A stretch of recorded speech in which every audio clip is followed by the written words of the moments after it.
Hey guys, this is me, the Bombay chef Varun Inamdar, and welcome to Rajshri Food. Well, today's recipe is a very simple dosa. It requires no fermentation, it requires no yeast, no baking soda, no fruit salt. It's a simple recipe. You can make a breakfast out of it, you can dip it in a curry, a gravy, and make a meal out of it. On that note, let's begin.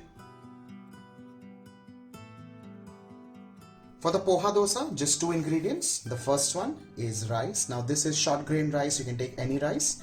I'm using kolam because that is in our homes most of the time. And the second ingredient is poha. Now poha is again flattened rice. You can use any variety, any quality. That's just completely perfect. You can take the thicker variety, you can take the thinner variety. It's all just fine. Again, you can take the poha which is made with basmati rice or with red rice. It just comes out perfect. Now what's important here is to wash the grain of rice at least in 2 to 3 changes of water. Ensure that the cloudy water, like you see now, moves off completely and the water is absolutely crystal clear. Let's discard this and wash this at least 3 times. The rice is washed and ready 3 times. The poha is also washed. I washed it just once. Looks like this now. Now the next step is to add in a cup of hot water. Now this is boiling hot water and this is the entire essence of this recipe. Otherwise this recipe would require at least 7 to 8 hours of soaking, but because of hot water it kind of gets bloomed faster, and 1 hour of soaking is just perfect then.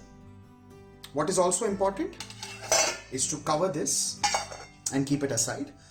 In this case the heat just kind of retains and becomes important in a recipe like this because with the warmth it will continue blooming, and that's what is required for this recipe. It's been an hour.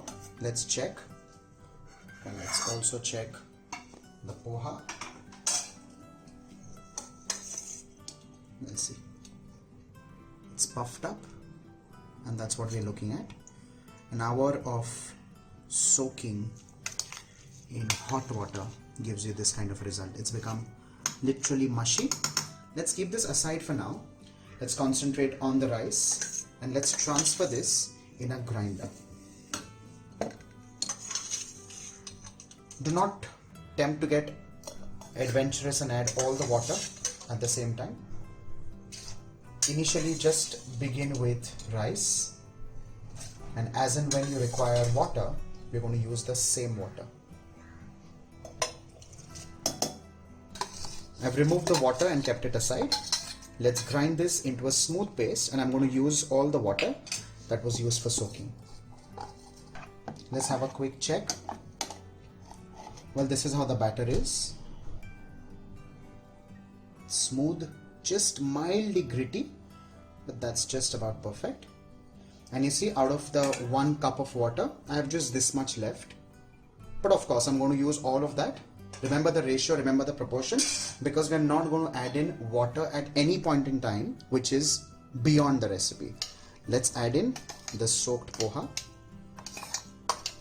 What's important at this stage is to grind this without water at this stage.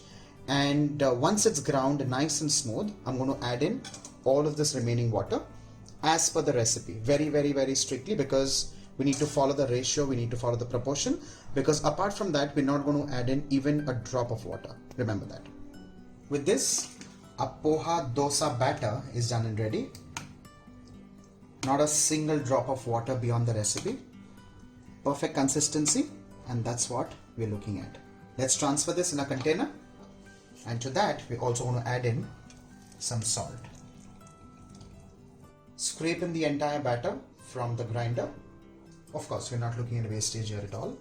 To this, let's add in salt as per your requirement, and let's mix all of this. You can whip this up lightly for like a minute or so, and with this your poha dosa batter is done and ready. The next step, of course, is to make dosas, for which I'm going to use a pan, and just for me and my family, I'm going to make the dosa today in coconut oil because we personally like it like that.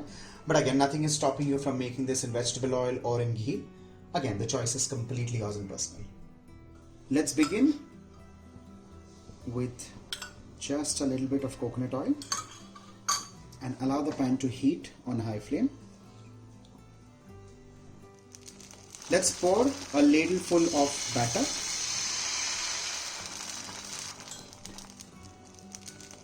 Top this up with just like a quarter spoon of coconut oil and increase the flame. You'll see that it's just kind of developing these little pores, which is a sign that the batter is wonderful.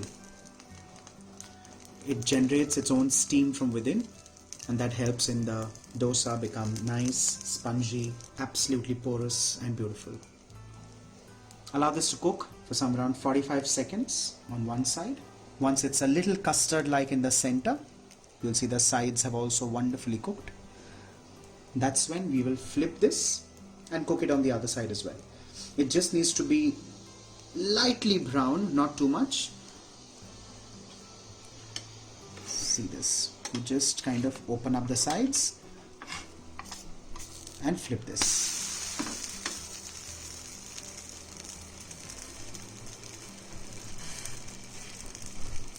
The steam will cook it from the other side as well, and plus of course the heat of the tawa.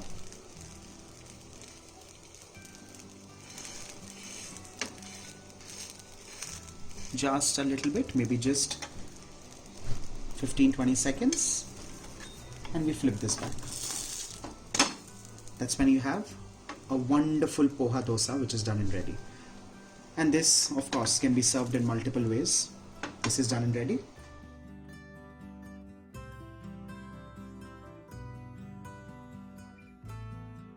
With this, your poha dosa is done and ready. And like I said, it's quick, it's simple, it's easy. You can make it in a jiffy. Now, you can serve it with a chutney, you can serve this with sambar, you can make some curry, or just have it by itself. You'll enjoy.